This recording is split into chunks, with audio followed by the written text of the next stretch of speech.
do Comitê de Mulheres da Neurociência da IBRO, na verdade, foi fundadora, né, junto com outras neurocientistas desse comitê.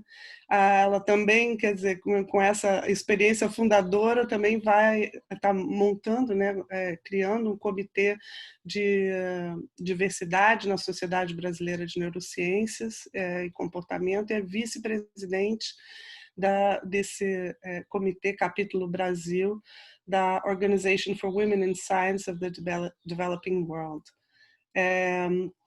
Aí nós temos também a professora Letícia Oliveira, e a professora Letícia é professora titular da Universidade Federal Fluminense, a UF, e pesquisadora sênior do University College London, cientista do nosso estado, e ela é mãe de uma menina de 15 anos e estuda a interação de atenção e emoção com neuroimagem no cérebro humano, aplicando inteligência artificial na predição de transtornos psiquiátricos. A Letícia é coordenadora de um grupo de trabalho da UF chamado Mulheres na Ciência e é membro do movimento Parent in Science, e ela vai falar para a gente hoje sobre isso. E aqui a gente tem como mediadoras a neurocientista Elisa Dias, que é pesquisadora do Nathan Klein Institute, em Nova York, Estados Unidos, que nós estamos honradas de recebê-la aqui no PAN para mediação, mas ela é uma antiga conhecida nossa, já que ela foi pós-graduanda no Instituto de Biofísica, e ela trabalha com esquizofrenia, doenças psiquiátricas, e ela faz parte do World Women in Science, né, Elisa? E a Natália Mota, que não está aqui nesse momento, ela já está chegando aqui, que vai ser mediadora junto com a Elisa. A Natália é pesquisadora no Instituto do Cérebro, na UFRN, e também é pesquisadora na área de doenças psiquiátricas, e ela foi criadora de um grupo chamado Psy-Girls, e ela vai então fazer a mediação junto com a Elisa no final. Eu peço a vocês, como eu já fiz a apresentação das palestrantes, e aí elas vão falar na sequência, né, a Jimena, Eliane e Letícia, e se vocês quiserem ir fazendo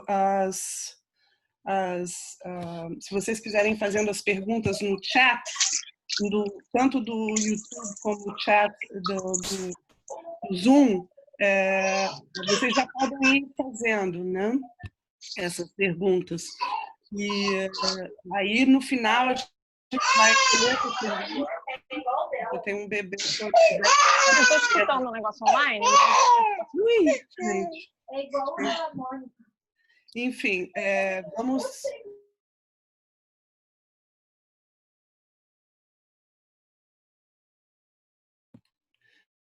Isso, foi todo mundo muted para a gente restabelecer aqui um pouco de silêncio, e aí a gente vai voltar aqui para começar com a Jimena. E, na verdade, Jimena, se você puder falar para mim o título da sua fala, eu estou sem ele aqui no momento. Nossa, consegui Gênero e produção de conhecimento, questões éticas, metodológicas e institucionais. Isso. Então, obrigada. Aí você pode começar então, Jimena. Grande prazer receber você no PAN. Obrigada, Cecília. Muito obrigada pelo convite. Uma honra participar desse momento. Assim, o convite até veio antes da pandemia, né? Mas parece que pela própria pandemia se torna ainda mais relevante esse diálogo entre ciências, entre pesquisas, entre saberes, que justamente pelas interpelações que a gente está tendo enquanto cientistas, de forma geral, né? Então, falar um pouco, assim, de onde venho, Cecília já me apresentou, mas contando um pouco, assim, da minha trajetória de pesquisa, eu tenho estudado temas como família, gênero sempre atravessando, né? Tem sido um eixo central nas minhas pesquisas. Inicialmente eu me debrucei em temas de família, crianças, né, infância, e nos últimos anos eu foquei tanto numa linha de população em privação de liberdade, seja adolescentes, se adultas e adultos, quanto em população trans, saúde de população trans. Então, tem sido esses diversos campos que todos se relacionam e que o gênero tem uma centralidade. Aí, a partir dessas pesquisas, dessas trajetórias, eu pretendo trazer algumas reflexões. Pensando até nisso que eu comecei falando, sobre essas interpelações, que tem me movimentado muito, né? De que forma esse contexto que a gente está vivendo, tanto no Brasil quanto no mundo, né? De movimento anti-ciência, anti-universidade, anti-saberes produzidos coletivamente, porque para mim a ciência é coletiva, pode, de certa forma, estar questionando mais recentemente esses saberes das ciências biológicas ou físicas, químicas, por exemplo, aqueles movimentos terraplanistas, antivacina, negacionismo do aquecimento global, mas que alguns grupos dentro das ciências sociais humanas estamos vivenciando há bastante tempo, né? Nessas áreas de pesquisa que eu falei, por exemplo, a gente já é perseguida há um tempo, né? Seja porque a gente trabalha com a tal de ideologia de gênero, ou porque quem trabalha com privação de liberdade é defensor de bandido, ou quem trabalha com educação é freirista comunista. Enfim, essa perseguição, alguns grupos de pesquisa dentro das ciências sociais humanas já estamos vivenciando há um tempo, né? Então, isso é justamente para pensar de que forma a gente pode ter essa interlocução de defesa da ciência, e que ciência é essa que a gente está pretendendo fazer, né? Porque, ao mesmo tempo, dentro das ciências sociais humanas, tem tido muitas críticas às ciências mais duras, no sentido de uma imposição de verdade. E essa imposição de verdade vem, um dos eixos tem sido questionar quem que produz esse conhecimento, né? Como que a ciência tem sido androcêntrica, os lugares de privilégio de produtores de conhecimento têm sido historicamente ocupados por certos sujeitos, né? A maioria homens, brancos, o norte global, de classes médias e altas. Isso também acontece nas ciências sociais, né? Todas as ciências, na verdade, são territórios de disputa política também. Então, não é por dizer que a gente não vivencia isso, mas talvez a gente tenha se debruçado nessa parte crítica. E que também as ciências biológicas têm feito essa análise, né? Por algum motivo, existem grupos que se denominam neurofeministas. Então, existe também essa interpelação dentro do próprio campo científico. E eu acho interessante continuar fazendo, não é uma coisa que a gente tem que deixar, até para pensar de que forma a gente está comunicando essa ciência à população geral. É uma coisa também que eu pretendo abordar, de que forma a gente está divulgando a nossa ciência, divulgando a importância da ciência na vida das pessoas. Então, bom, como eu penso trazer, eu trabalho com uma perspectiva metodológica que se chama cartografia psicossocial. E quem produz textos sobre cartografia pensa a partir da chave de pistas metodológicas. O exercício que eu faço, então, em diálogo entre cartografia e feminismo, para propor pistas do que a gente poderia chamar de metodologia feminista ou epistemologia feminista. Então, eu penso trazer algumas dessas pistas para vocês. A primeira delas é o compromisso político. Então, também, durante muito tempo, a ciência tentou se desvencilhar do conteúdo político que ela traz, né, prezando essa ideia de neutralidade, objetividade, e aí, essas interpelações, a gente vê hoje em dia que, né, tem pessoas por aí nos governos que dizem que a própria opinião já é suficiente conhecimento para contradizer o que o campo científico está propondo, né? Então, por um lado, de que forma, como eu estava falando, interpelar essa forma de impor verdade que a ciência tem feito, mas, ao mesmo tempo, não relativizar ao ponto de que, então, a opinião de cada pessoa, então, é válida o suficiente para deslegitimar todo esse histórico de produção de conhecimento. Mas, então, voltando, o compromisso político existe. Isso não significa que a ciência não tenha um deslocamento, né? Porque quando a gente embarca em uma produção de conhecimento, a gente está esperando se deslocar, a gente não está esperando simplesmente confirmar coisas que a gente já sabia. Quando a gente começa uma pesquisa, a gente está querendo encontrar uma coisa nova, se deslocar de certa forma. Mas isso não significa que a gente não tenha um compromisso. Então, aonde a gente vai com essa nossa ciência? Que perguntas que a gente se faz? Que tipo de efeitos e de reverberações a gente pretende ter no campo do nosso conhecimento? E tem uma escritora, uma bióloga, inclusive, feminista, que é uma referência nesse assunto, que é a Donna Haraway, né? E ela propõe, por exemplo, os conhecimentos situados, a objetividade feminista, que pretende não ser transcendental, mas justamente sempre considerar, fazer essa análise de como o nosso conhecimento é político e a produção é política. Então, no momento que a gente coloca isso em análise, é possível até desestabilizar essa divisão que a gente tem feito historicamente entre sujeito e objeto de pesquisa. Então, isso nas ciências sociais e humanas, por exemplo, se coloca muito no momento em que a gente vai a campo.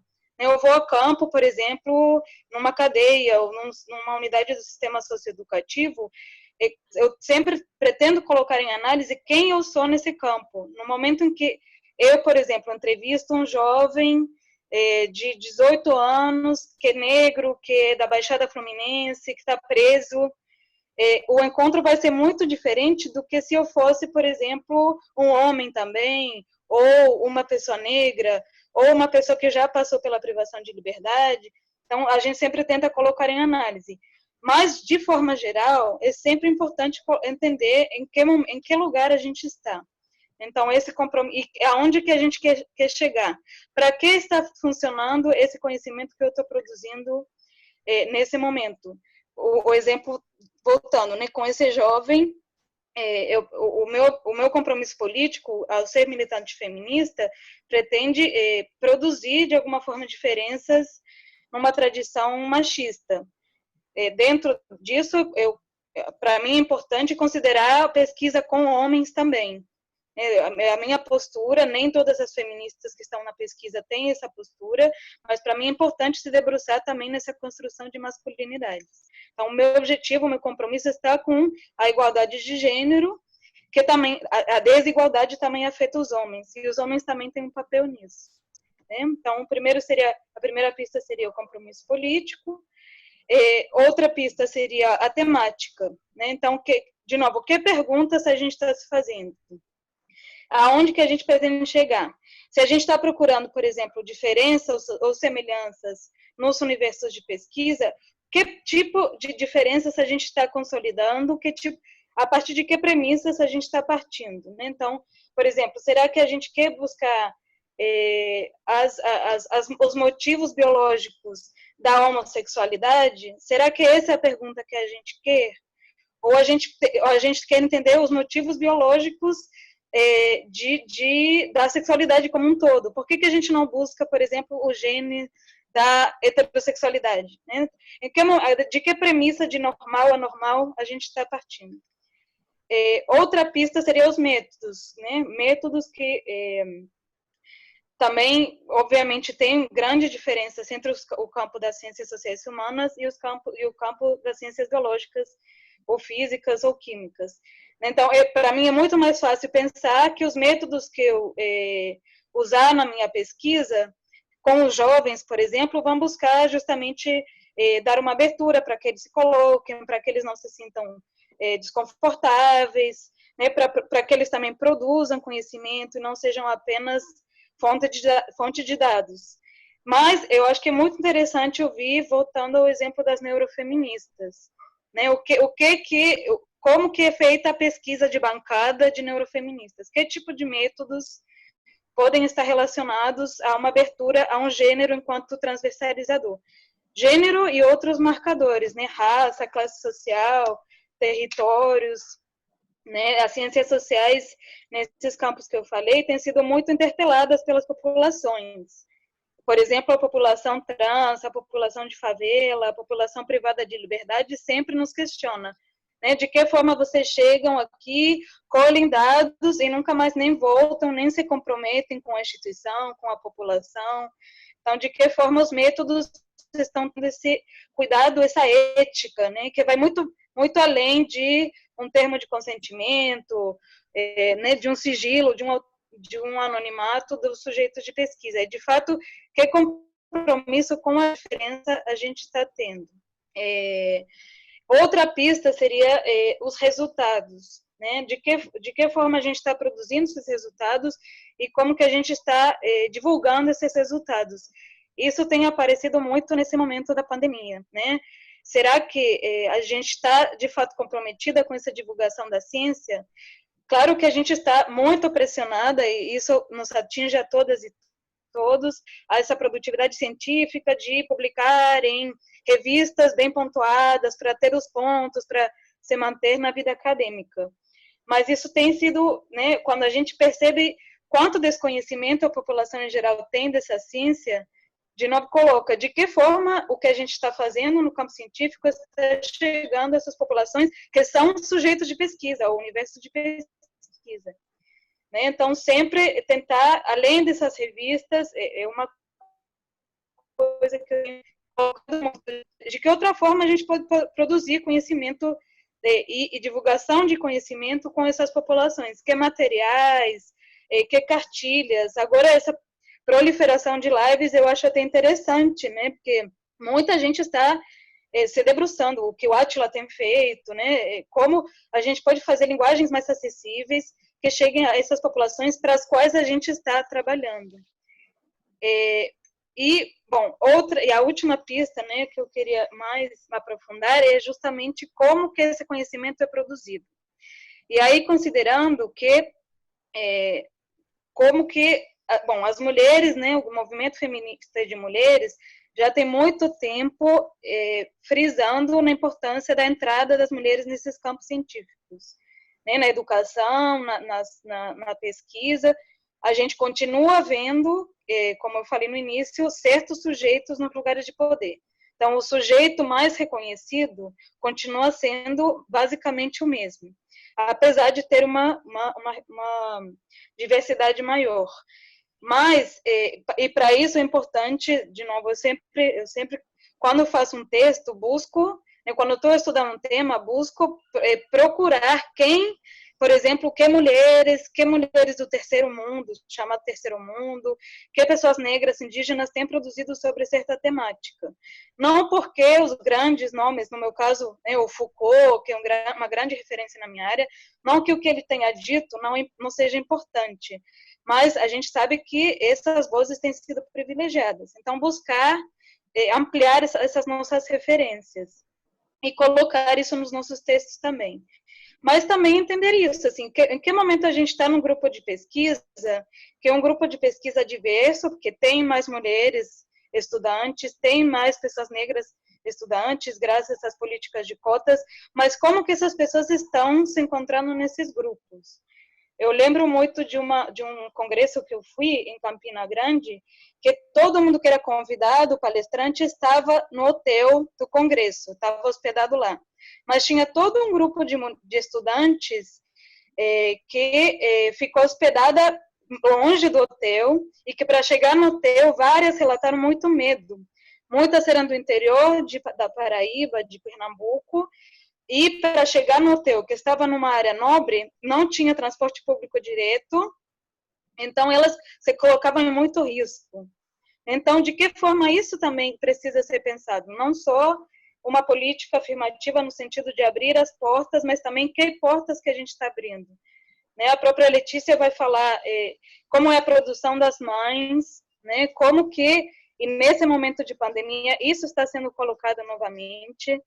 Uma frase muito famosa do feminismo é: o pessoal é político. De que forma essa essa ruptura das fronteiras entre público e privado que está acontecendo na quarentena coloca essa importância, né, de como que as mulheres estão produzindo, sendo que continuam sendo grandes responsáveis pelo cuidado, pelo espaço doméstico, pelas tarefas. Será que a gente está em igualdade? Isso se a gente só considerar a questão de gênero, né? Se a gente fizer esses outros atravessamentos, por que as mulheres cientistas agora estão mais sobrecarregadas? Porque elas não estão podendo ter acesso a uma rede de cuidado, tanto paga, ou seja, babás, creches, quanto não paga, as avós, as madrinhas, que continuam sendo mulheres, né? As babás, as professoras de educação infantil continuam sendo mulheres, e mulheres que têm outros atravessamentos de raça e de classe. Aí, então, de que forma, volto, né? Como que esse conhecimento está sendo produzido? Lembro muito que quando eu era adolescente, visitei o Museu do Trotsky lá no México. Aí o estúdio dele era assim um bunker, né? Ele realmente tinha um espaço totalmente propício, isolado do resto da casa, onde ele se trancava para ficar horas estudando, escrevendo, produzindo. Então, será que a gente tem essas opções, essas possibilidades de produzir? E é isso, muita gente está colocando agora no Lattes, né, a mãe é um movimento importante, mas, por exemplo, na UERJ já está tendo também um movimento de colocar para as bolsas de proficiência, por exemplo, que se considera a licença maternidade, né? Então, se as mulheres tiverem que dedicar ao cuidado das crianças, estão consideradas ao longo da sua carreira, se causa, né? Então, esse tipo de coisa. Enfim, essas questões de voto também, mais não falando, porque eu fui famoso que era e por que não tinha mulheres na física? E ele responde, olha, eu não posso dizer muito das mulheres, porque eu não sou mulher, mas enquanto negro, eu posso dizer que eu era constantemente questionado de se eu cabia nesse lugar.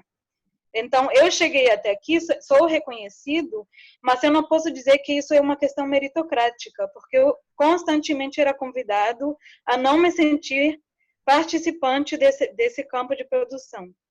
Então, uma outra questão bem importante, com isso vou finalizar, que eu acho, né, até por isso a minha fala tem essa palavra institucionais, que além de considerar essas questões dentro dos grupos de pesquisa, o que as instituições estão fazendo no sentido, por exemplo, de combater o assédio. O assédio é uma questão gravíssima, que tem sido muito colocada nas redes sociais ultimamente, mas que de fato ainda precisa muito trabalho nos protocolos das instituições de pesquisa e as instituições educativas. O que acontece quando o chefe de um laboratório começa a assediar a estudante, por exemplo? Que relação de poder tem aí? Que relação de violência? E o que a instituição está fazendo a respeito disso? Então, é assédio dentro dos grupos, é violência sexual e física nos campos, que também acontece muito. No Fundão, por exemplo, imagina que aconteça muito mais do que em outros espaços, ao ser um espaço aberto, com muitos lugares isolados. Isso, Neil deGrasse Tyson. Obrigada, Marília. Então, de que forma existem esses protocolos? Outra questão, por exemplo, que tem me atravessado, até por pessoas próximas, é o que a instituição pode fazer quando tem uma denúncia de uma mulher que é companheira de um pesquisador de violência doméstica. O que a instituição pode fazer quando sabe que um dos seus pesquisadores está sendo violento com a companheira, né? Então, são esse tipo de coisas que a gente pode ir pensando nesses vários âmbitos, sempre micropolítico ou macropolítico. Isso. Tem Jimena, acho que a gente pode guardar também um pouco dessas questões para a gente discutir no final. Ótimo. Né? Porque eu Sim? acho que as duas mediadoras estão já com essas questões engatilhadas para perguntar. Ótimo, né? tá bom. Podemos... Tá, então eu acho que agora a gente já está em 12:30, acho que a gente precisa andar, Ótimo. tá bom? Sim? Super obrigada. Muito obrigada. Adorei. Então, agora a gente vai ter que seguir para a professora Eliane Volchan, que eu apresentei já no início, tá? E ela vai nos falar agora que eu achei sobre a falta que um abraço faz. E, Eliane, você já está...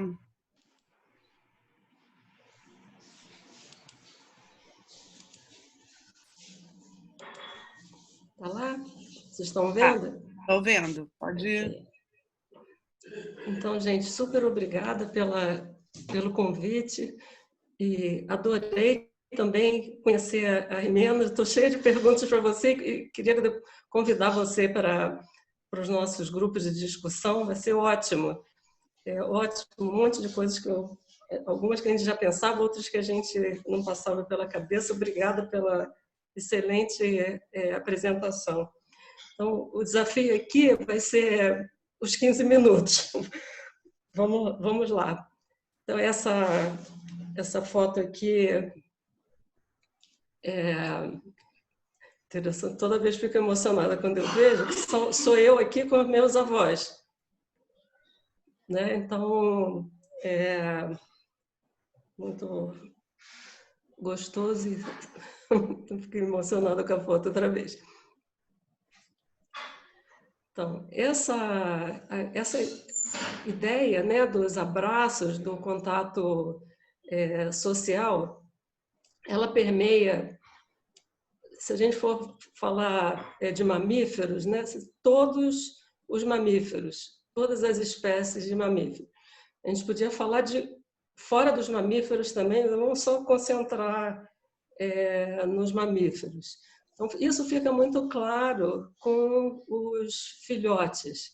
Né? Os filhotes são tocados, né, constantemente, como a gente vê aqui nos exemplos, em todas as espécies, com todas as possibilidades, né, que cada animal tem. Quando a gente chega nos primatas, né, as mãos, né, com movimentos mais finos, dão uma possibilidade bem maior, né, de se fazer esse tipo de atividade, né, de carícia. A gente pode também olhar essas fotos. Eu estou agora com um mini catálogo de vídeos. Quem quiser me mandar também pode mandar. Coisas que não são estudadas, né? A postura do filhote quando está recebendo o carinho do adulto, né? É muito parecida entre as espécies. Bem legal isso. Eu não estou vendo aqui o elefantinho, mas ele faz essa carinha também que a gente reconhece de satisfação. E quando a gente vai para os humanos, né, essa é uma fala de um livro do Maturana e da Werdenzoller, em que a biologia do amor, né, e ele considera então que as mãos humanas, mais do que instrumentos para manipulação, que é sempre o olhar que se tem para esse assunto, né, da evolução dos hominídeos, ele levanta essa ideia de que seriam órgãos de carícia. Eu gostei bastante dessa ideia dele. Vocês veem o olhinho aqui do bebê. Vocês veem meu mouse também? Sim, né? O olhinho do bebê, bem parecido com os outros mamíferos, né? A gente vê essa... E a possibilidade de carícia. Vou só voltar rapidinho aqui. Todos os humanos, né, que se dedicam a resgatar animais órfãos para reintroduzir na natureza, elefantes, rinocerontes, de várias espécies em vários lugares do mundo. É muito interessante o depoimento deles de que não é achar o alimento correto, nem os medicamentos que vão dar chance de sobrevivência. Né? Esses filhotes precisam ser acariciados constantemente e de ter companhia contínua para que eles sobrevivam. Então, é uma questão importante de sobrevivência. E eu sempre me espanto muito né, que só acho que em 2006 que se descreveu sensores na pele, né, que são estudados há muitas décadas, outros tipos de sensores que são devotados à percepção do carinho na pele. Eu acho isso assim espantoso, uma coisa tão importante, né, para a nossa sobrevivência, que fica num descaso muito grande dentro da...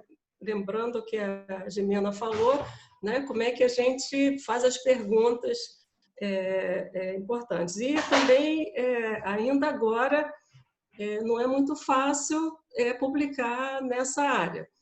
Né? Então, assim, é um descaso bastante grande. Enquanto os sensores, né, nociceptores, né, que sinalizam a dor, são extremamente estudados de todas as maneiras possíveis, só recentemente então se revelou o óbvio, né, que nosso corpo é coberto desses sensores. É um dos tipos que ficou mais na literatura, que é o que responde ao alisamento leve na pele.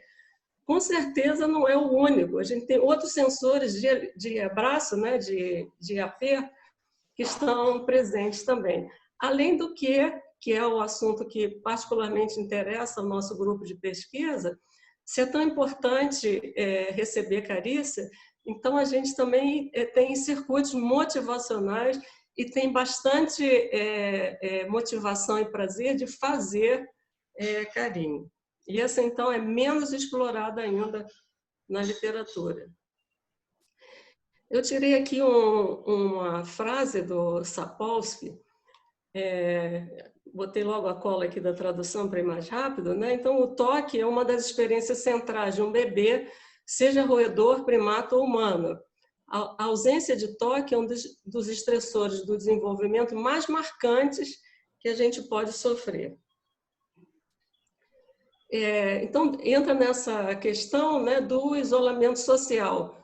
Né? Um filhote que fica isolado, que fica sozinho, ele tem, então, uma reatividade também em todas as espécies que já foram estudadas. Se a gente se concentrar nos mamíferos, eles têm uma reação de muito alarme e vocalizam, tem uma vocalização específica, sinalizando uma situação de alto perigo. Se a gente for olhar, a gente trabalha ainda no laboratório com a reatividade defensiva, né, as situações de risco de vida, e a gente faz várias medidas psicofisiológicas dessa reatividade e cerebrais também. A gente for olhar essas três situações nos bebês, por exemplo, nesses exemplos, né, ficar sozinho. Aqui eu tirei uma foto da internet de um bebezinho fazendo o teste do pezinho, né, que a gente vê aqui, que faz um pequeno corte, né, numa lesão aqui, minúscula, para tirar uma gotinha de sangue. E aqui também uma situação de um estímulo inesperado, abrupto, que também provoca, então, reações bastante semelhantes, né? Tem medidas já também dessas reações, como aceleração da frequência cardíaca, etc. Então, muda a fisiologia das crianças bastante, né, para uma situação de alarme e ameaça. E essa situação, né, ela é revertida, né, se a gente, então, pega a criança no colo, né, ela reverte qualquer uma desses tipos de ameaça, é atenuado, né, quando a criança tem, então, o acesso a pistas de companhia, né, de interação social. Então, ela pode ter acesso visual, né, auditivo, olfativo, e a pista mais forte é a somestésica. A vestibular também, o balancinho também faz parte dessa percepção de que as coisas estão bem, uma situação de segurança. Essa questão, né, das relações sociais e do contato físico, isso não é só com os bebês, nem só com os filhotes de outras espécies. Ela vai estar ao longo da vida toda. Particularmente, ela é mais forte, claro, nos animais sociais. Então, ela já foi estudada em outras espécies, em elefantes, por exemplo, em cavalos também, cavalos selvagens. E na nossa espécie tem bastante estudos, então, da importância, então, né, das relações sociais, incluindo o contato físico, ao longo da vida toda, até a velhice.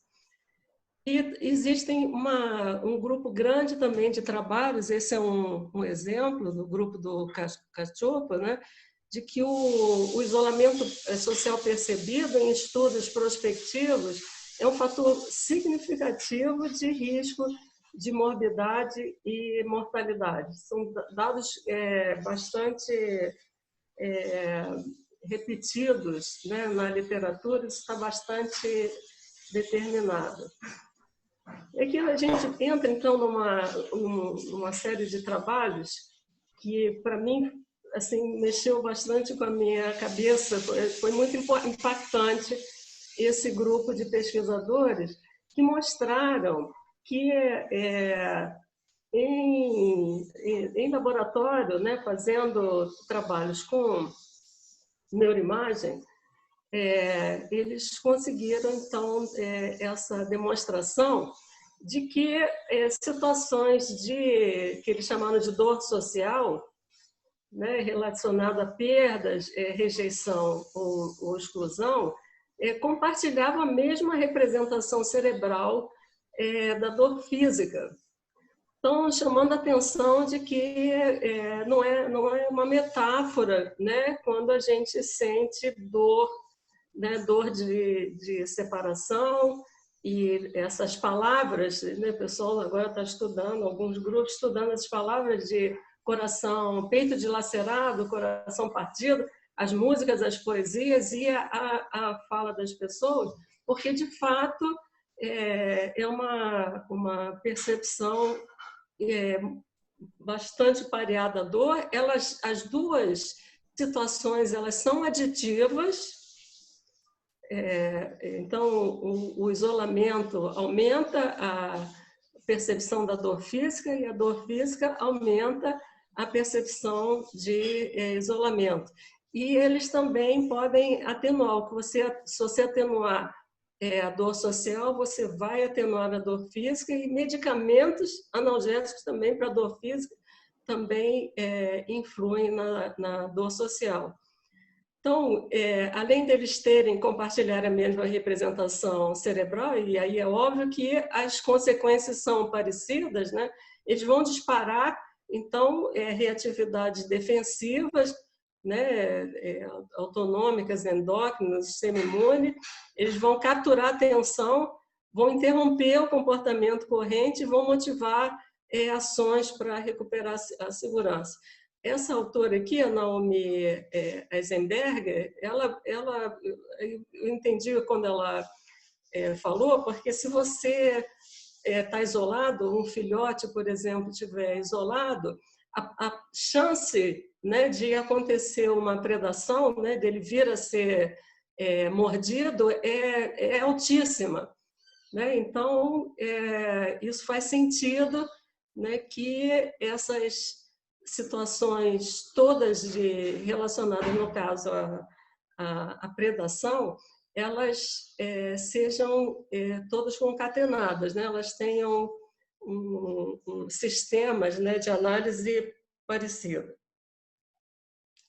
Aqui eu vou comentar um pouquinho sobre a questão, então, dessa pandemia nesse cenário. Isso foi um ensaio de Dezekash e colaboradores, que saiu na Current Biology. falando sobre a pandemia e tinha uma palavra boa para mesmate, e a dissonância, né, evolutiva. Então, achei interessante porque a procura por contato social, né, acontece na ameaça por ataque predatório. Né? Então, isso é bem definido, né, de a gente procurar contato quando a gente está numa situação de ameaça. E aí a gente agora tem uma ameaça que é invisível, né, que é por ataque viral, e a motivação para o contato social, ela faz com que a gente sofra mais essa ameaça. Então, a gente tem que ser informado sobre isso, informado cognitivamente. Né? A gente não pode fazer contato social agora porque o vírus é transmitido por essa via. Então, e aí, ao a gente, então, obedecer, né, essa informação para preservar a nossa vida, a gente entra também numa outra ameaça evolutiva, que é o isolamento social. Então, isso vai ter uma reverberação importante, uma espiral, né, à medida que a gente precisa estar isolado. Né? Então, a gente está somando aqui duas situações muito traumáticas para os humanos, e a gente tem que cuidar disso, prestar atenção nisso. Aqui do lado, eu só fiz um esquema que no nosso trabalho que a gente coletou antes, pré-pandemia, com uma amostra de estudantes universitários, a gente já mostrou que o isolamento social percebido tinha uma correlação significativa com sintomas de transtorno de estresse pós-traumático. Isso antes da pandemia. Então, a gente vai ter que prestar atenção nessa questão, porque isso vai certamente ser um problema para frente. Tem uma outra questão que a dor social é muito importante da gente levar em consideração. Né? A ameaça de rejeição social em contexto, isso é importante para a nossa... como que a academia se organiza, né? Porque a ameaça de rejeição social ela é gerada em contexto de avaliação de desempenho. São experimentos em laboratório que você traz um participante, se você coloca uma banca, mesmo ele, né, assinando o termo de consentimento, ele sabe que é fictício, mas isso gera um alarme e um estresse enorme na grande maioria das pessoas e ativa reações fisiológicas defensivas. Você pode medir a frequência cardíaca, o cortisol, citocinas inflamatórias, eles vão ficar aumentados. E é muito importante aqui, porque isso existe, então, uma interferência na execução das tarefas, que a pessoa vem e faz uma tarefa qualquer. Isso vai ficar muito mais expressivo nos indivíduos que são estigmatizados por estereótipos de baixo rendimento. Ele acontece com todo mundo, né, na grande maioria das pessoas, e ele ainda tem essa carga bastante aumentada nessa situação do estigma. Então, assim, é muito difícil... a gente precisa conversar sobre isso. As pessoas estão pensando agora nessa pandemia, nas aulas remotas e tal, todo mundo pensando em avaliação.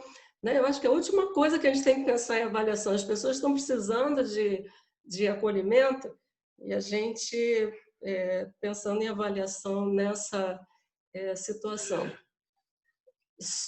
Eu tenho mais 2 slides, Cecília, já estou acabando.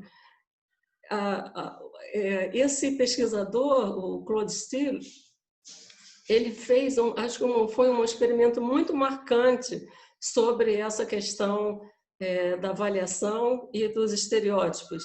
Foi em 95, é um experimento importante, e ele chamava estudantes, e era um teste de língua inglesa parecido com o Enem, e metade dos participantes, no meio dos vários formulários que eles preenchiam, havia essa frase aqui: esse teste visa avaliar sua habilidade e limitações intelectuais para resolver problemas verbais.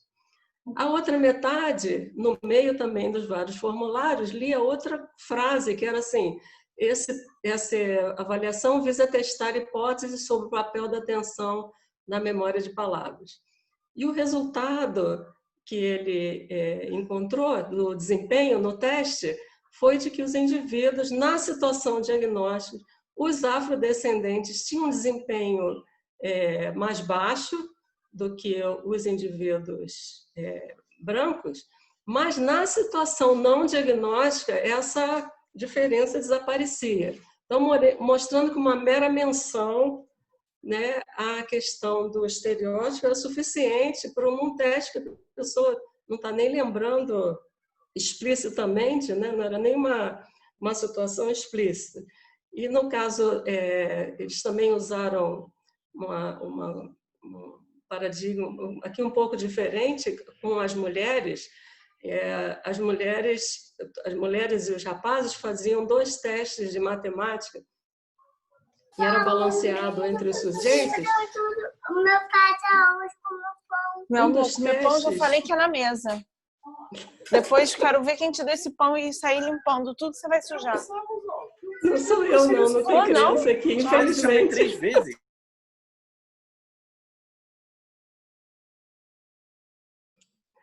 Então, um dos testes era antecedido por uma descrição de que ele não tinha produzido diferença de gênero. E o outro teste era antecedido de uma frase dizendo que ele tinha produzido diferença de gênero. E o desempenho, então, no teste em que antecedido de não ter produzido diferença de gênero com outras amostras, né, os rapazes e as moças tinham um desempenho parecido. Mas quando eles faziam, é o mesmo teste, né, porque ele é balanceado, os testes são balanceados entre os grupos, se ele era antecedido como tendo produzido diferença de gênero, as mulheres iam pior e os rapazes iam melhor.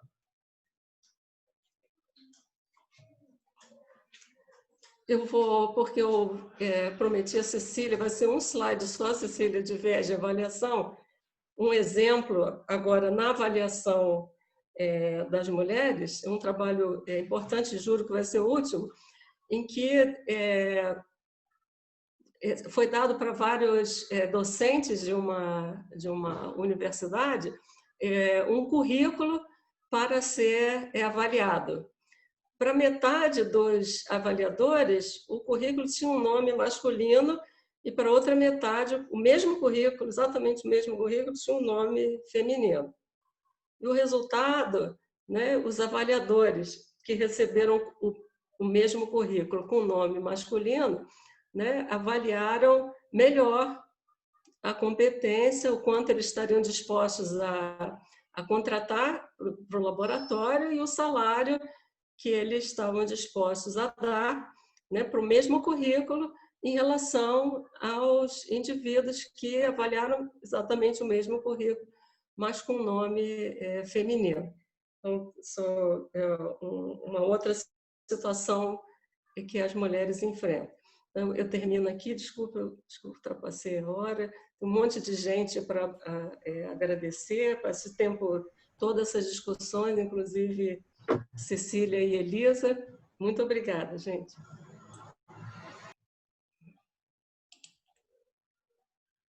Obrigada, Eliane. Então, vamos seguir para Letícia Oliveira. Eu já fiz Letícia Oliveira presente. Opa! Vou compartilhar a tela. Bom, o meu desafio, além de apresentar depois essas 2 belíssimas apresentações, é o tempo também. tá, Cecília? Então, você me dá um feedback aí se eu estiver demorando demais. Eu queria começar agradecendo demais o convite de vocês, da Cecília, dos organizadores do PAN. Como eu coloquei até no Facebook, né, o PAN é um espaço muito importante para os neurocientistas do Brasil, especialmente aqui do Rio de Janeiro, então é uma honra, né, eu fui formada aí no Instituto de Biofísica, é uma honra estar aqui falando com vocês. Eu vou falar um pouco hoje, então, sobre o impacto da Covid na produtividade das cientistas mães. Eu sou Letícia de Oliveira e eu, em conjunto com a Karen Calaza, nós coordenamos um grupo de trabalho Mulheres na Ciência lá na UF. Nós somos professoras lá da UF e eu faço parte também de um movimento nacional, que eu vou falar bastante aqui hoje, que é o Parenting Science. Bom, então antes da pandemia, bem rápido, só para dar o contexto em que a gente está, né? Qual é a situação das mulheres na ciência? Eu vou focar basicamente nisso. Então, na ciência, duas questões principais, né? A baixa representação em posições de liderança e destaque, que eu vou comentar rapidamente, mas nós sabemos que há poucas mulheres no topo, né, ocupando espaços de decisão, e a baixa representação nas ciências exatas e tecnológicas. Se você for para a UF hoje, numa sala de computação, você vai observar que a gente tem aí 10, 15% de mulheres só presentes nas turmas de graduação, né, o que é bastante preocupante. Esse efeito, né, de baixas mulheres ocupando o topo, ele é conhecido como, na literatura, como segregação vertical ou efeito tesoura. Eu fiz um desenho esquemático aqui, onde no eixo Y a gente tem o percentual por gênero e no X uma carreira hipotética, né, graduação, mestrado, doutorado, professor, até o professor titular, por exemplo. E o que a gente observa é que há um aumento de homens, né, com o avanço da carreira, enquanto a gente tem uma diminuição de mulheres. Isso é bem conhecido, esse efeito tesoura, e ele acontece não só no Brasil, ele é geral, né, em vários locais do mundo, com algumas variações, e não só na ciência, ele acontece na academia, né, entre nós, na universidade, também em empresas, né, quanto mais alto o cargo, menor o percentual de mulheres ocupam esses cargos, e na política, nem vou falar abrir esse campo aqui, porque isso é bastante crítico, especialmente porque são nesses locais em que as decisões são tomadas, tá? Então, esse é o efeito tesoura clássico. Eu trouxe aqui para vocês, esse é o efeito tesoura do Brasil. Então, eu fui até banca dessa tese, a Roberta, ela é uma funcionária da CAPES, que foi orientada pela Márcia Barbosa, uma professora lá da Federal do Rio Grande do Sul, muito ativa nessa questão das mulheres aqui no Brasil, e a Márcia orientou a Roberta. Então, a Roberta teve acesso a milhares de dados. E vejam vocês como é que é o efeito tesoura aqui no Brasil. Eu não vou ter tempo para falar muito bem, mas ela observou o seguinte, né? Como a gente já esperava, na graduação e na pós-graduação, até a gente encontra mais mulheres, mas com o avançar, né, aí da carreira, a gente vai vendo uma diminuição cada vez menor de mulheres, até chegar em cargos com aspecto mais político, científico, que aí o número de mulheres é baixíssimo, né? Então, quantos presidentes, por exemplo, a ABC, Academia Brasileira de Ciências, já teve? Nenhuma, apesar de ser uma instituição com mais de 100 anos. Presidente do CNPq, ministro da Ciência e Tecnologia, entre outras, né? Então, assim, esse é um dado bem interessante, mas a gente não tem muito tempo, mas só para mostrar que existe de maneira bastante importante esse efeito tesoura no Brasil. Acho que tem um barulhinho aí de fundo. Bom, esse efeito tesoura, se a gente for considerar a questão racial, ele é ainda muito maior, eu não posso deixar de falar isso, né? O percentual de mulheres negras, pretas e pardas, professoras em programa de pós-graduação é inferior a 3%, e apenas 7% das bolsistas de produtividade são mulheres negras. É um apartheid, a gente não pode mais se omitir em relação a isso, a gente tem que discutir a questão racial na ciência. E não por acaso, né, vocês devem ter acompanhado, tem todo um movimento mundial que começou principalmente nesse último mês em relação a essa questão.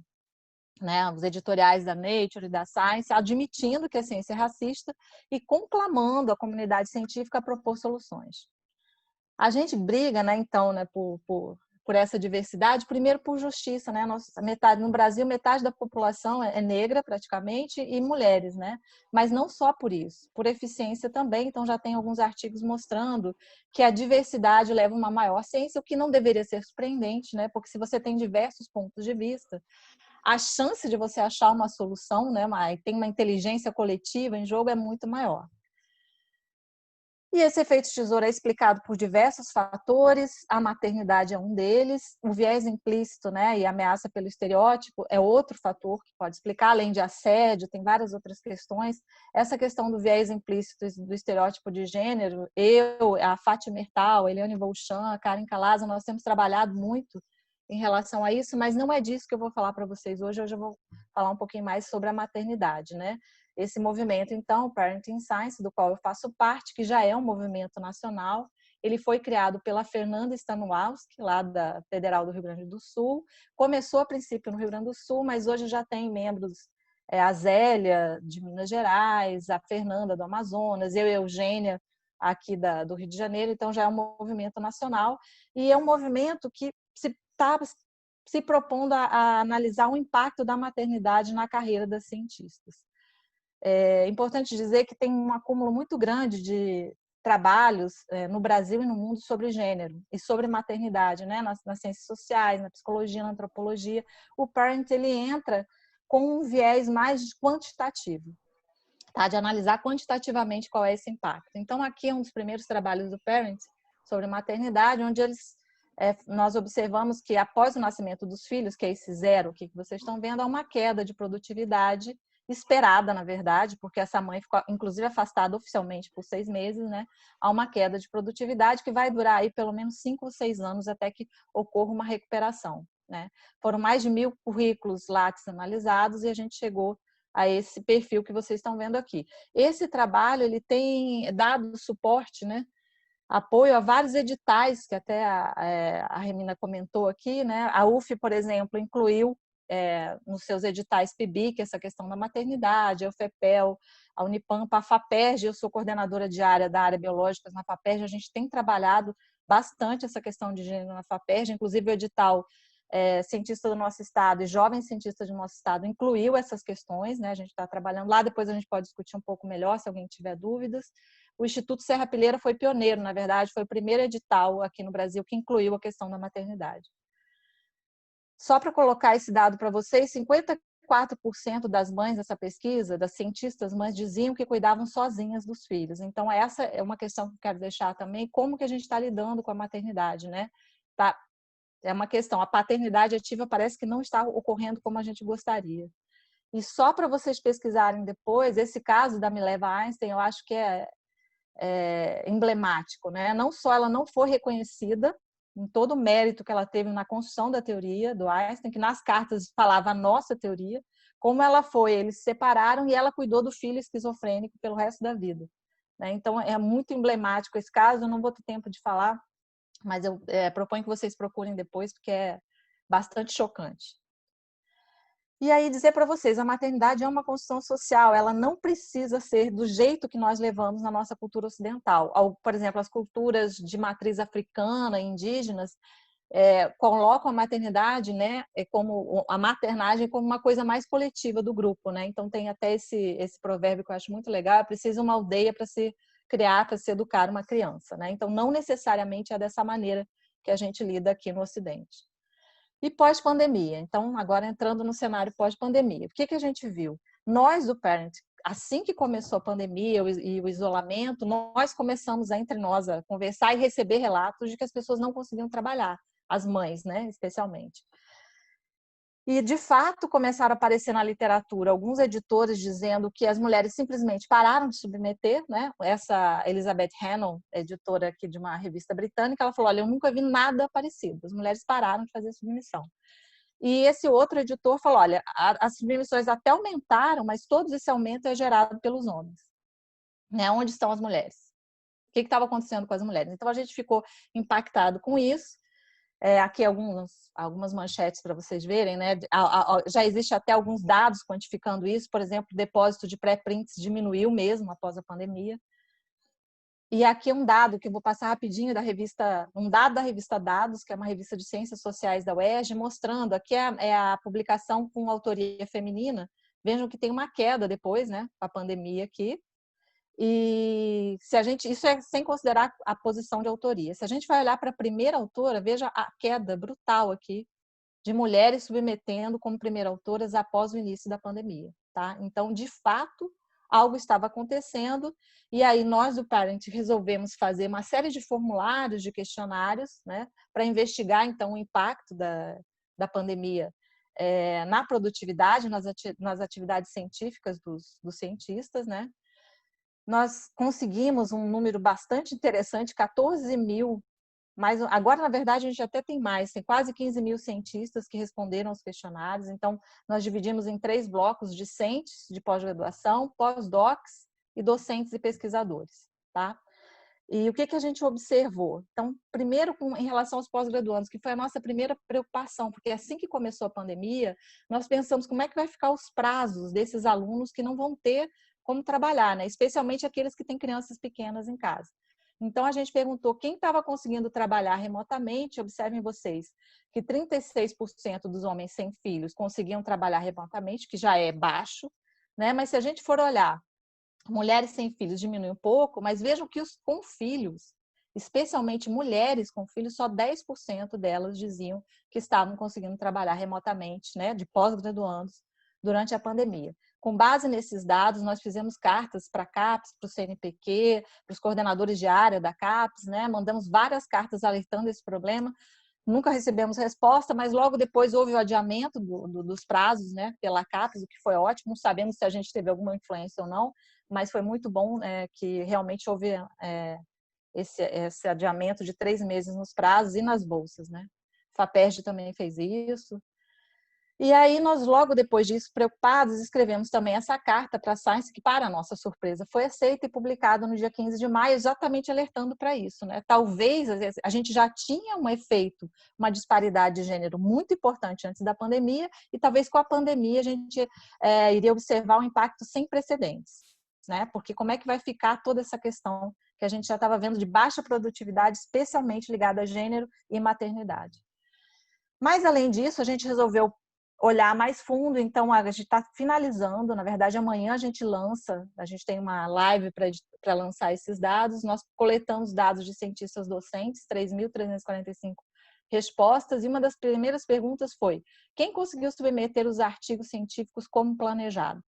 Primeiro efeito de gênero, né? Ou seja, os homens submeteram mais os artigos após a pandemia como planejado em relação às mulheres.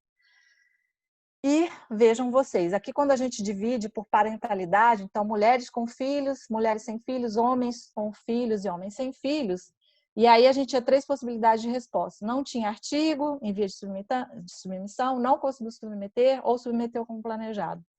Vejam que a gente tem uma escadinha aqui, né? Se a gente olhar para o verde ou para o roxo, onde você vê que os homens sem filhos são os que mais conseguem fazer o que tinham planejado, e as mulheres com filhos são as mais prejudicadas, né?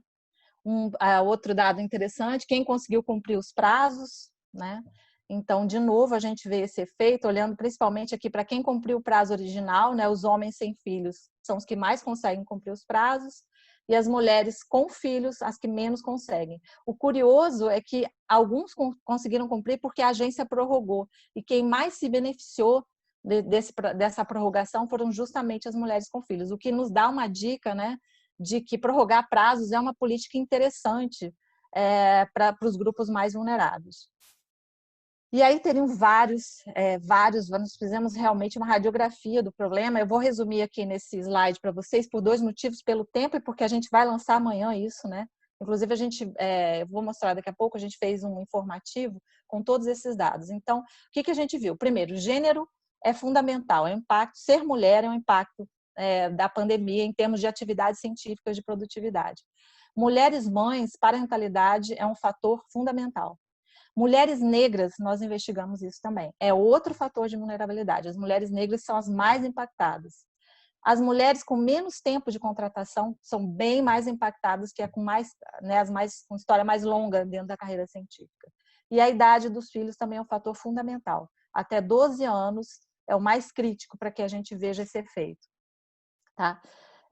A gente vai, então, lançar esses dados, a gente vai apresentar esses dados amanhã na live do Parenting Science, e a gente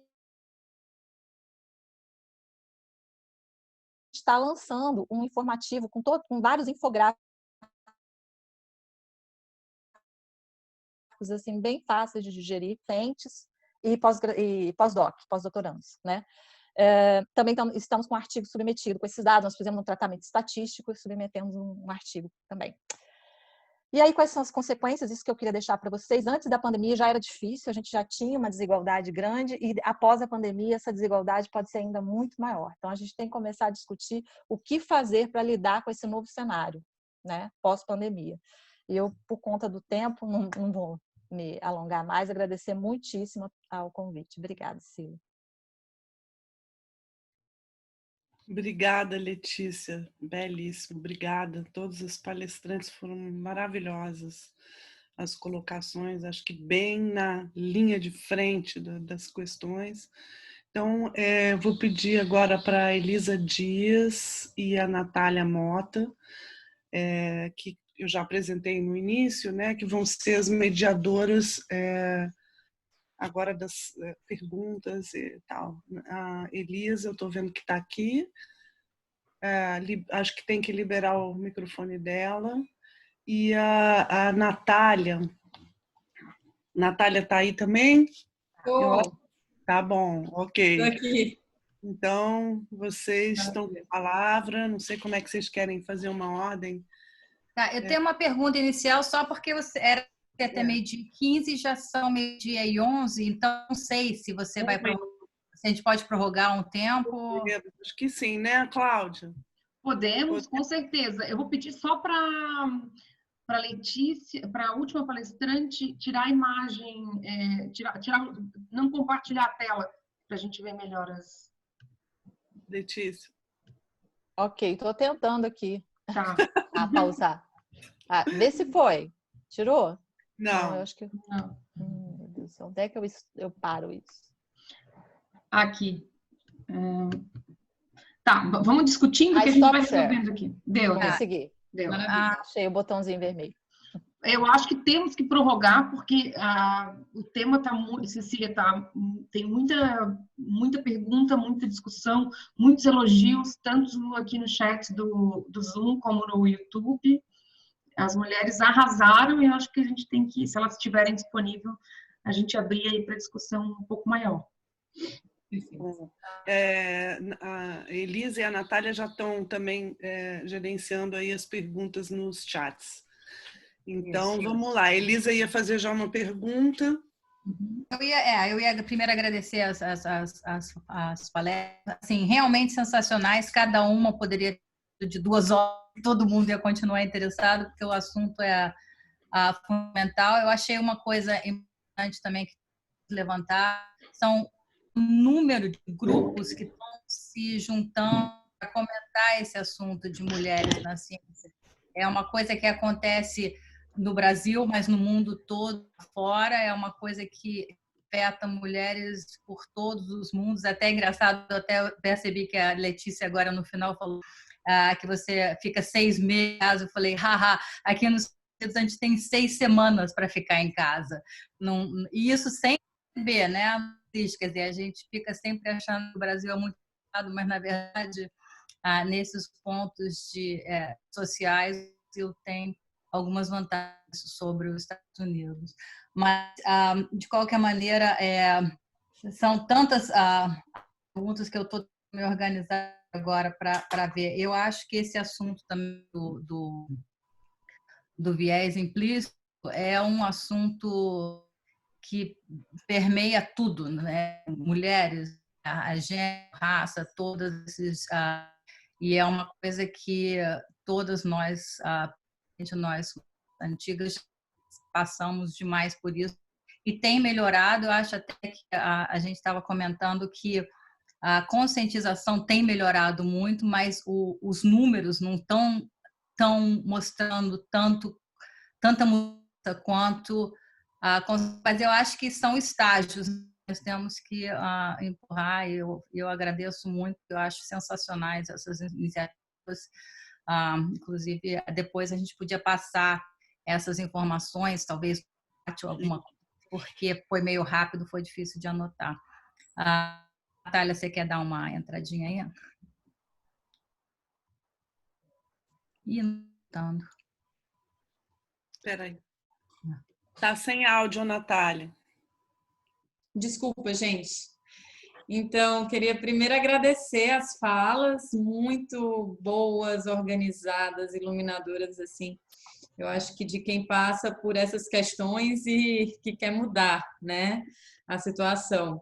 Então, eu queria muito escutar tanto a questão levantada pela Elisa, mais profundamente, das 3 palestrantes, e também que a gente começasse a debater sobre iniciativas que possam mitigar essas questões, assim. Quando a gente fala de viés de gênero, né, e desses viés inconscientes que mistura tanto o gênero quanto a questão da raça também, e etnias e background cultural, a gente também pode pensar na questão da representatividade nos postos de comando, né? E o quanto que isso influencia toda essa cadeia que está embaixo.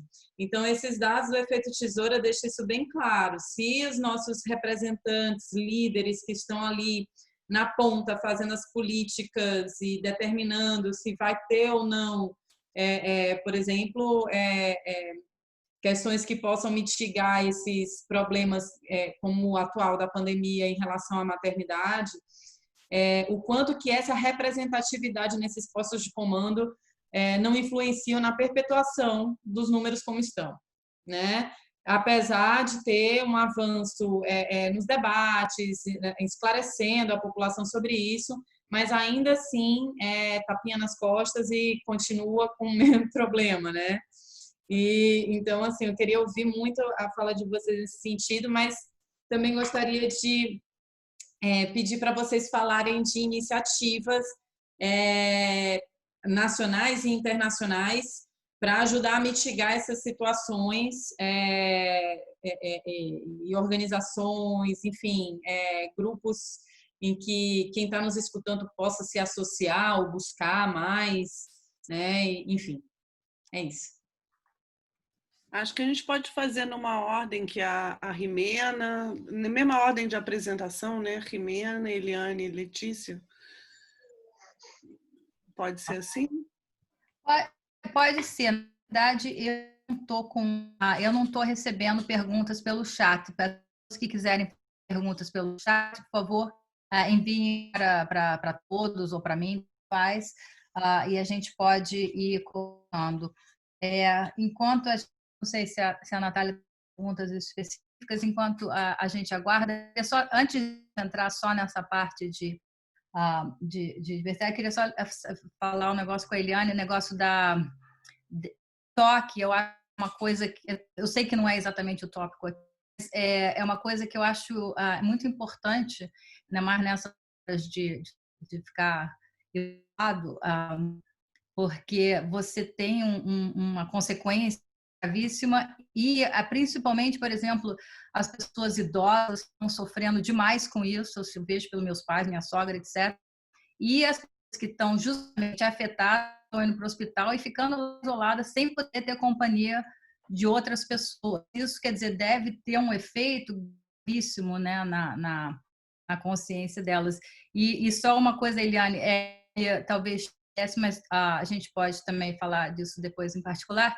Tem uma reportagem interessante na Atlantic dessa semana que é sobre os órfãos romenos que ficavam naqueles orfanatos tipo depósito, que não tinham nenhum contato humano e foram criados todos personalidades estranhas. Eles são adultos agora, então estão tendo pesquisas sobre como que a falta do toque afetou o desenvolvimento desses caras. Mas, enfim, eu vou abrir aqui para as perguntas.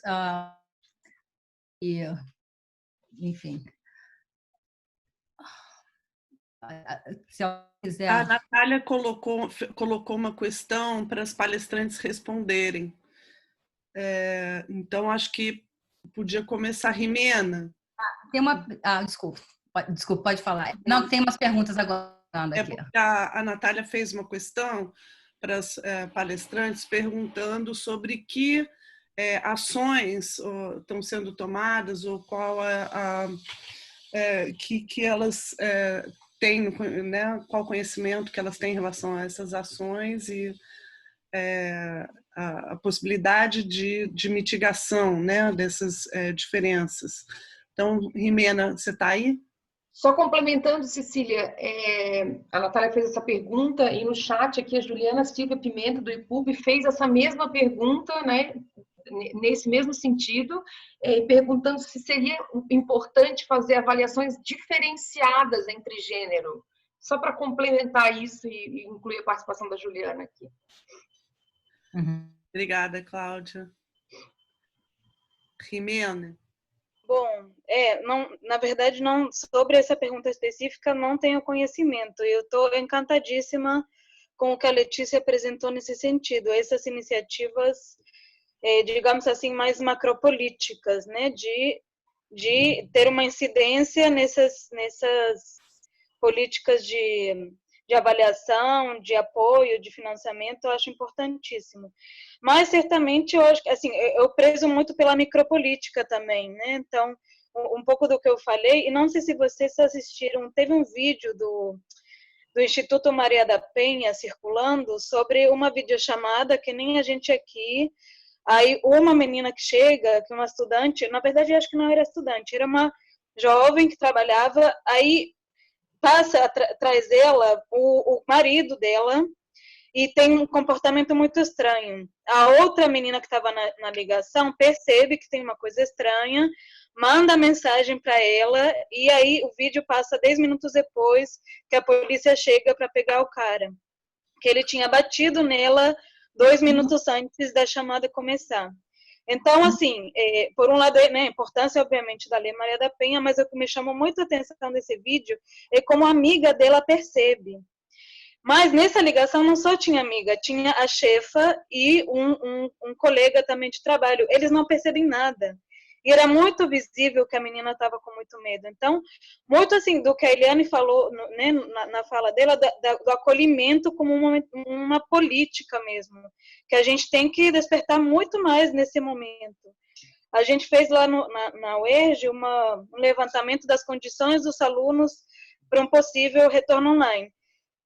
Muitas coisas aparecem, né? A Cláudia Vargas colocou aqui no chat que não é só cuidar dos filhos, é cuidar dos idosos, é cuidar das pessoas com deficiência, enfim, toda essa série de coisas que sempre estavam ali, mas que agora que a gente está sendo meio que sacudida para prestar mais atenção. Então, certamente importantíssimas essas iniciativas macro, digamos assim, mas eu acho que também essa chamada a ficar mais atentas ao que porque assim como precisa uma aldeia inteira para educar uma criança, também precisa uma aldeia inteira para produzir conhecimento, né? Um pouco do que eu falei. Então, quanto do que desse coletivo está sendo colocado nesse momento?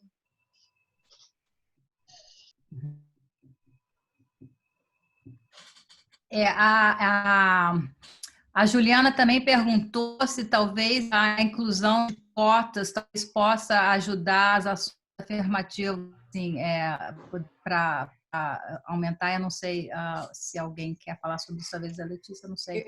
Eu acho que essa questão foi justamente, ela colocou no contexto da representatividade, né? Uhum. E pensando como que se pode aumentar a representatividade das mulheres nos postos de comando. E o impacto dessa representação para a descendência, né? Eu queria só comentar um pouquinho ainda na ação que a Jimena falou e falar um pouco da iniciativa que a gente tem feito lá na UFRN, que é uma iniciativa que tem se mostrado com um potencial de replicar essa experiência em outros postos, assim, em outros laboratórios, em outros locais de trabalho, enfim. A gente tem trabalhado muito com reuniões de grupo de mulheres, que iniciou o grupo de mulheres no laboratório, depois expandiu para o instituto. Hoje em dia a gente recebe pessoas da universidade toda, da UFRN toda, e são reuniões semanais em que nós mulheres colocamos o principal desafio da semana anterior e sabemos que o que é chegado lá de problemática, seja ela de vida prática, seja da vida acadêmica, sejam questões emocionais ou bloqueios na hora de escrever, enfim, de qualquer natureza que seja, serão interpretados como problemas do coletivo e não problemas só de uma pessoa em si. né? Porque a gente toma essa consciência de que a questão de gênero, ela passa por todas nós. Então, na hora que uma colega nossa está passando por aquilo, eu posso passar por aquilo depois. Então, se a gente mudar em conjunto e se ajudar para mudar aquela situação especificamente, todas nós aprendemos a lidar com aquela situação. Então, a gente já passou por situações super difíceis, situações de saúde, de como lidar com diagnósticos difíceis, situações de assédio sexual dentro do ambiente de trabalho e como tomar direção prática para isso, segurança no local de trabalho, enfim. Eu acho que às vezes assim, e eu gostei muito da fala da Jimena porque ela fala disso, né, do coletivo, da cultura, na fala também da Letícia, isso está contemplado na maternidade e às vezes atitudes assim que tomando a consciência do coletivo para si, enfim, pode mitigar algumas situações importantes, né? E a parte que você falou também de fazer lobby, eu não sei se se fala assim, mas lobby com os parte política, de aumentar os prazos, de ter cotas, e aqui a Maria Vargas também aumentar a participação dos homens nos cuidados dos filhos, poderia dar para eles a opção de também terem uma licença de paternidade longa. Eu não sei, agora eu estou onde que se aqui nos Estados Unidos, em algum lugar que eles têm assim um certo, acho que eu não sei aonde, agora me esqueci, mas que eles têm um número de meses, digamos, tem um ano, e você pode distribuir entre o homem e a mulher como vocês quiserem. Pode ser 6 meses do homem e da mulher simultaneamente, pode ser 4 meses do homem e 6, assim, tipo 8 meses da mulher, pode ser, fica a critério do casal. Achei isso uma coisa sensacional, porque realmente no primeiro mês seria bom ter todo mundo em casa e depois talvez possam dividir talvez até dividir a cena e poder participar das atividades na deixa eu ver aqui. Não sei se você quer. Eliane, posso só comentar? Eu vou compartilhar aqui a tela. Uhum. Tá dando para ver? Apareceu? Sim? Vocês estão vendo? Apareceu. Então, esse é um dado de um artigo, está quase no final para ser submetido, um levantamento, então, da sociedade com o maior número de neurocientistas, né, do Brasil, que é a SBNEC. E só para vocês olharem aqui, a gente fez um levantamento dos mandatos desde a fundação da sociedade até o mandato atual, né? Então, em pretinho, são 4 membros, né? A presidência, a vice-presidência, a secretaria e a tesouraria. E então, ao longo dos anos, né, a gente tem algumas com uma mulher, nenhuma, né? E um ano excepcional com 3. E o cargo de presidenta só aconteceu 2 vezes ao longo dos 16 mandatos, 15 ou 16 mandatos. Então, essa questão da representatividade, quando a gente analisa os eventos, né, que são os encontros anuais da sociedade, a gente vê que a sociedade, a gente analisou de 2009 para cá, ela é majoritariamente feminina, em todas as categorias. E quando a gente olha as conferências mais importantes, né, quer dizer, a gente tem um conjunto de possíveis pessoas a serem palestrantes, né, são 59% de pesquisadoras sêniores, e a gente tem um índice baixíssimo de pessoas convidadas para a conferência.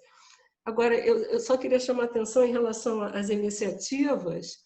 Esse dado aqui da diretoria, a gente viu um artigo de 2018 em que elas levantaram 202 sociedades de zoologia do mundo todo e tiveram um resultado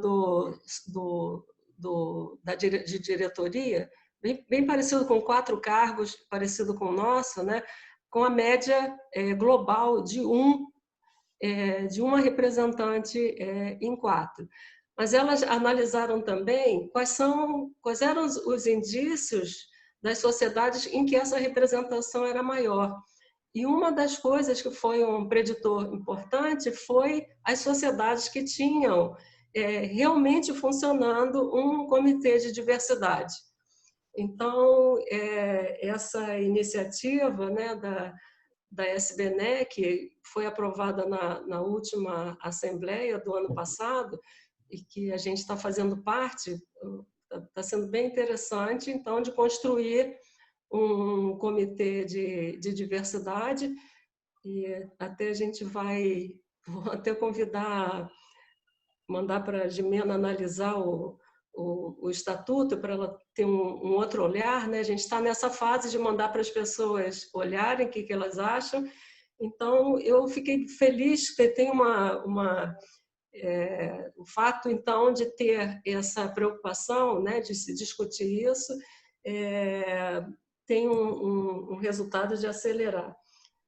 E a última coisa é em relação também ao capítulo Brasil da Organização Mundial de Mulheres, né, na Ciência e no Desenvolvimento, que é a OWSD, né? Então, também, eu acho que a Danila estava aqui, não sei se ela ainda está, a Danila está capitaneando isso, né? É uma comissão também provisória para a gente ter, então, estruturar melhor.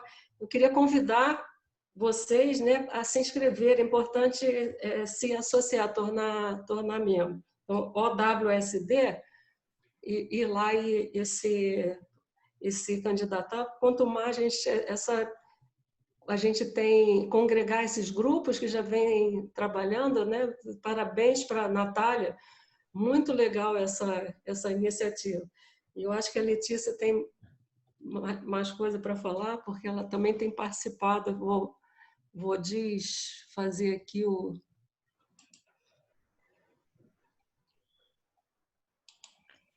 Bom, enquanto a Eliane desfaz, eu vou aproveitando o tempo. Bom, são tantas coisas para falar, né? E tanta coisa interessante, mas eu queria comentar com vocês o seguinte, eu acho que a pergunta da Natália, né? Como é que a gente aumenta a representação de mulheres no topo, né? Porque a gente sabe que isso é decisivo para que as mudanças de fato ocorram. Lembrando que às vezes a gente consegue algumas mudanças, mas elas são frágeis, é muito fácil de perder. Essas mudanças nos editais é muito fácil de ir embora se a gente não tiver vigilante, não tiver um movimento bem consolidado. Então eu vejo assim, eu acho que tem uma mudança que ela é individual, né? Nós mulheres temos que fazer um trabalho interno e que está muito relacionado a essas palestras que a gente tem dado, que começaram com a Eliane, né, de ameaça pelo estereótipo, de se sentir, né, não pertencente àquele ambiente. Isso causa uma ansiedade muito grande e acaba afastando, né? A gente acaba se afastando às vezes. Eu acho que tem esse trabalho individual, tem o trabalho da rede de apoio, que ele é indispensável. O trabalho individual, ele não acontece separado disso. Então, esse trabalho que a Natália falou, por exemplo, é fundamental, que é de simplesmente as mulheres estarem juntas, se apoiando, né? A nossa rede de apoio, né, de pesquisa, é toda assim. A gente trabalha, eu sempre falo, a minha rede de trabalho, de colaboração científica, é basicamente mulheres, e a maioria mulheres mães, né, que entendem que, enfim, não deu para fazer reunião hoje, vamos fazer daqui meia hora. Então, assim, essa rede de apoio, ela é fundamental. Um outro exemplo dessa rede de apoio que eu acho que faz muita diferença é o grupo de trabalho que a gente tem na UF, né, de Mulheres na Ciência, que aí eu acho que é mais institucionalizado e isso é importante. Então, a gente tem um boletim de serviço que institucionalizou, a pró-reitora de pesquisa faz parte desse grupo. Então, uma série de ações que a gente faz tem entrada dentro da direção. Então, eu acho que assim, criar grupos de trabalho, a Unifesp tem um grupo de trabalho também, Mulheres na Ciência, muito bom, né? Porque ele vai direto aí no outro ponto que eu ia falar, que é fazer o link com as políticas públicas. Então, eu acho que tem um nível individual, tem um nível de grupo local, né? Nós temos que trabalhar em conjunto cada vez mais e apoiando umas às outras, e tem um nível de política pública, né? Que na verdade ele é muito importante, mas ele não se sustenta se não tiver essa base, né? Que a gente coloca alguma coisa no edital, daqui a pouco alguém vai lá, tira e acabou, se não tiver a base de sustentação. Em relação a políticas públicas, aí eu acho que, por exemplo, os grupos de trabalho nas universidades fazem um papel importante, mas as comissões que a Eliane falou, concordo plenamente, as comissões de diversidade, elas têm que estar, inclusive nas agências de fomento. A gente precisa criar, no CNPq, na CAPES, na FAPERJ, né? Comissões que vão olhar os editais, porque a gente sabe que isso é um círculo vicioso. Se você não recebe dinheiro, você não produz. Se você não produz, você não recebe dinheiro e você fica isolado da ciência, né? Então, a gente precisa criar esses comitês. Eu fiz parte, faço ainda, né? Porque não foi destituído, de um comitê na CAPES de equidade de gênero. Obviamente, esse comitê, ele aconteceu antes do novo governo, né? Com o novo governo, ele não foi destituído, mas as atividades foram paralisadas. E a gente estava caminhando muito bem, inclusive, assim, é uma questão só para vocês terem uma ideia, né, do tipo de trabalho. A gente sabe que muitas mulheres são excluídas da pós-graduação por conta da maternidade, né? Porque há uma queda esperada da produção e muitas são afastadas pelo programa porque caiu a produtividade. Né? Então, a gente tinha elaborado uma proposta de, por exemplo, que a mãe, né, a cientista mãe, foi mãe durante o quadriênio, que simplesmente não contasse a produção dela, de maneira opcional. Quer dizer, o programa teria a opção, se fosse o caso, de não contabilizar a produção apenas naquele quadriênio, sem precisar afastar definitivamente a pesquisadora. Então, a gente já estava assim, tinha feito muitas discussões, já estava pensando em como implementar isso na plataforma Sucupira, e aí, né, já tínhamos feito várias reuniões em Brasília e tal, e aí mudou o governo, paralisou. Mas a gente fez um documento, ele está lá, essas propostas estão todas lá, né? O movimento do Parenting Science tem um monte de propostas de ação, assim, concretas, né? Eu até vou ler aqui umas para vocês, eu separei algumas do Parent, né, que vai estar nesse informativo que a gente vai lançar amanhã. Por exemplo, aumentar o prazo para submissão em edital de fomento, agora com o cenário da pandemia, né? Flexibilizar prazo para prestação de contas e relatório de projeto, né? Redistribuir sempre que possível a carga horária didática e atividade administrativa de maneira a não sobrecarregar os grupos de cientistas mais atingidos pela pandemia. Aumentar o tempo de análise do currículo para mulheres com filhos, né? Isso que a gente já tem feito. Elaborar editais específicos para esses grupos mais vulneráveis, né? Para aumentar o aumento de disparidade de gênero e raça. O nosso GT também, ele fez uma carta que a gente encaminhou para os diretores da universidade, apontando exatamente, olha, a gente tem que pensar na distribuição de cartas da carga horária, especialmente para as pesquisadoras cientistas que têm filhos pequenos, né? E aí a gente pode pensar também em incluir os homens com filhos pequenos, porque em alguns casos isso pode ser o caso, né? Então, acho que assim, esses grupos que vão do micro e vão crescendo cada vez mais é que fazem realmente a diferença aí nas ações, né? E alguém comentou, só queria para finalizar, a paternidade ativa é super importante, nós temos que trabalhar isso sim, né? Abrir espaço, e eu acho que isso passa também, né? Além da gente desfazer essa divisão sexual aí do trabalho, que as mulheres ficam mais com os cuidados, né? Passa também por uma desconstrução de como nós encaramos a maternidade, isso como sociedade, né? Que é muito centrada ainda na mulher, né? O maternar é muito centrado na mulher, a gente precisa desconstruir um pouco isso, que não é uma coisa fácil. Mas tá bom, muito obrigada. Obrigada. Elisa, acho que a palavra está de volta com a Elisa. Eu só ia chamar a atenção que a gente está falando muito em coisas locais que são, na minha opinião, as mais importantes são as locais, as do país, das coisas, mas tem também um grupo que está se reformando, que ele é uma recriação de um grupo na eu acho que até a Eliane era parte da Women in Neuroscience, e agora está voltando a se formar e se organizar, é o World Women in Neuroscience. E agora tem talvez eu vou botar aqui nos comentários, página no Twitter, tem no Facebook, e eles até agora têm mais se direcionado para na África, elas fazem escolas, elas ensinam, vão lá e fazem assim, grupos para ensinar a escrever grant, a ensinar a escrever artigo, enfim, mas são tá me faltando a palavra, são empreendimentos assim internacionais, mais Brasil. Eu acho que esses que a Letícia está trazendo e principalmente e também os que a Natália trouxeram são para o dia a dia e para a pesquisa, para o pessoal que está fazendo pesquisa no Brasil, são super importantes, super importantes. Eu vou colocar aqui só para quem quiser seguir no Twitter e no Facebook, podem seguir também. Agora tem uma porção de perguntas para a Natália, você está acompanhando? Você quer fazer as perguntas aí? Eu estou vendo aqui que tem várias perguntas para a Eliane. Tem uma pergunta aqui da Juliana Pimenta. Ela fala: muito incrível os dados apresentados pela Eliane, fundamental para pensarmos as consequências da pandemia. Fiquei pensando nas tecnologias como abraço protegido, com isolamento adequado, preocupação maior com as crianças pequenas. Tem outra pergunta também, vou fazer duas perguntas para a Eliane, aí a Eliane responde as duas, tá, Eliane? Aqui diz também a Rosane Volchan: algum estudo foi feito sobre o Hug Machine, also known as Hug Box, a Squeeze Machine or Squeeze Box, que é is a deep pressure device designed to calm hypersensitive persons, usually individuals with autism spectrum. Então ela coloca aqui que já foram feitos alguns estudos sobre essa maneira de abraçar. Queria então que você falasse sobre isso, sua opinião sobre essas novas tecnologias.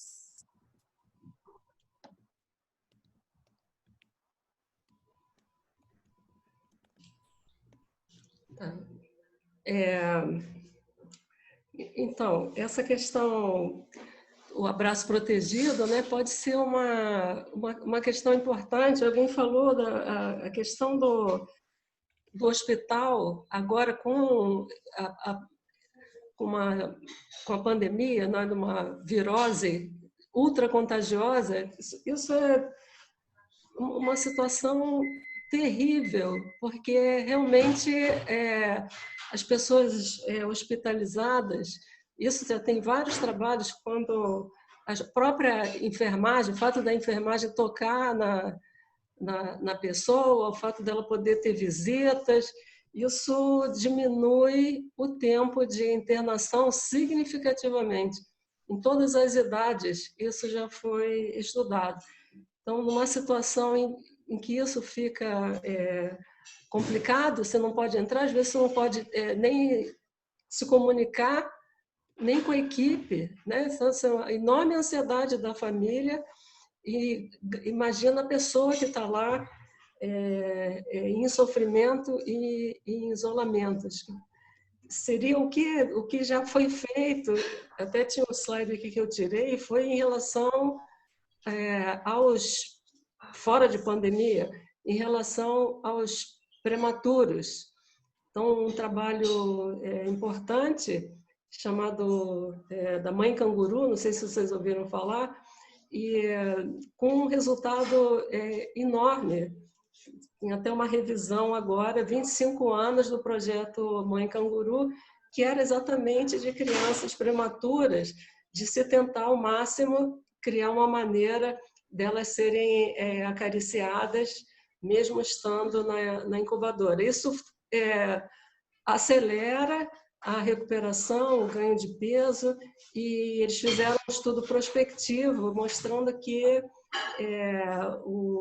tem benefícios a longo prazo para o desenvolvimento cognitivo. Acho que seria bastante importante fazer isso agora, né? Pensar nessas ideias. E a Hug Machine, né? E os autistas, né? Isso é uma pergunta que se faz. Na verdade, eu não li muita coisa sobre isso, mas assim, o trabalho que eu tive acesso, pensando então se haveria alguma falha nas pessoas com espectro autista, né, nos receptores periféricos do que sinalizam o carinho. E os resultados não foram muito claros, mas, e até foi interessante a questão da pressão, né, de abraço mais forte, né?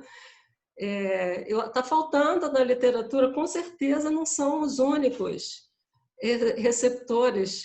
Foi ótimo que eles foram desvendados, né? E tem muito trabalho feito com eles. E a outra coisa, isso é uma coisa boa, importante e boa, é que o fazer carinho traz os mesmos benefícios de receber e com indicação de que, inclusive, traz mais benefícios. Então, os animais de estimação que parece que estão sendo adotados de maior número faz sentido isso, né? A gente lembra da Nise da Silveira também, né? Da ideia de ter animais de estimação, porque fazer carinho também em outra pessoa, em outro bichinho também melhora. Então, assim, é um campo totalmente vazio de estudos, né, de pesquisas, e que é tão importante agora. Até uma reportagem, acho que foi no Atlantic também, anterior a essa, talvez tenha sido até na mesma, mostrando como a reportagem começa mostrando que esse tema é tão pouco estudado que os grupos não se conhecem. Achei interessante ele começar com isso, que é exatamente isso, né? Quer dizer, as pessoas estão totalmente espalhadas. Você não tem um trabalho internacional de trocas ainda nesse assunto. Então, eu acho que a estimulação profunda e a questão, aí falando do ponto de vista de neurociência, né, proprioceptiva, o prazer proprioceptivo, o prazer porque quando a gente faz estímulos, os trabalhos que lidam com a recepção desses estímulos de carícia, esses receptores só estão na pele com pelos. Então, as mãos não têm esses receptores, né? Então, é o controle. Eles usam como controle. Acontece que o prazer que a gente sente na hora que a gente faz carinho é nas mãos. Então, são outros receptores, inclusive os motores, né? Os próprios receptores. A gente fez um trabalho mostrando que quando a gente tem uma pista de interação social na nossa frente, né? A gente se programa. Isso foi bem claro no trabalho da Rafaela Campagnoli. A gente tem uma programação motora já pronta para a gente fazer carinho. Então, essa é também uma área que podia ser mais bem estudada e divulgada, né, para as pessoas terem essa ideia. Não sei se eu respondi. Acho que foi ótimo, mas é só para completar, a Mônica Rocha está perguntando se, bom, o que você já falou, né, afeta o sistema neural diferente, até que ponto seria reversível ao longo da vida, digamos, o abandono precoce, a falta de abraço, até que seria reversível, que esses romenos, esse pessoal está indicando que pode ser que seja reversível algumas coisas, outras coisas parece que são bem permanentes, a falta da interação social, mas não sei se no caso deles era social também, são duas coisas que se confundem um pouco, né? A parte social e a parte do toque. Não sei como separar isso. Você diz dos orfanatos? Você está se referindo aos orfanatos? Isso. Uhum. Sim. Não, essa parte, na verdade, é antiga até. Eu descobri que eles começaram... Tem um trabalho de 1947 com essa questão dos orfanatos, e depois tem os da Romênia, né, que foi mais adiante, e os trabalhos do Harlow com macacos, filhotes de macacos, em que eles ficaram famosos na década de 60, né, em que eles ofereciam para os macacos jovens filhotes uma situação em que eles tinham um boneco coberto com um cobertor macio e um outro boneco de arame. E o alimento ficava no boneco de arame, mas o macaquinho se enroscava no tecido macio, passava o tempo todo no tecido macio e mamava no outro boneco. Quando eles retornavam, os macacos, para o ambiente natural, eles não viam muitas sequelas, não viam sequelas importantes. Mas se nesse período o macaquinho só tivesse o boneco, né, chamamos de mãe substituta, o boneco de arame, mesmo sendo alimentados, quanto maior o tempo em que eles passavam nessa situação, menos reversível eram as sequelas. Então, já tem esse estudo, eu não li esse estudo de acompanhamento das pessoas que passaram por essa situação, né, que foram adotadas.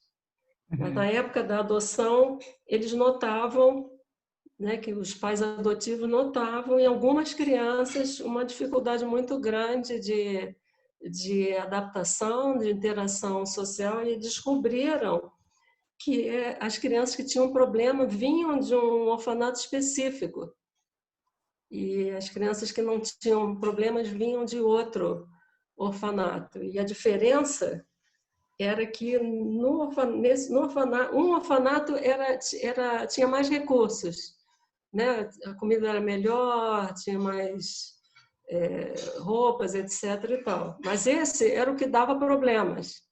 O outro orfanato mais pobrinho não dava problemas. Eles viram que no orfanato mais pobre, né, cada atendente de enfermagem, eles tinham crianças fixas, assim, 2 ou 3 crianças fixas que eram sob os cuidados.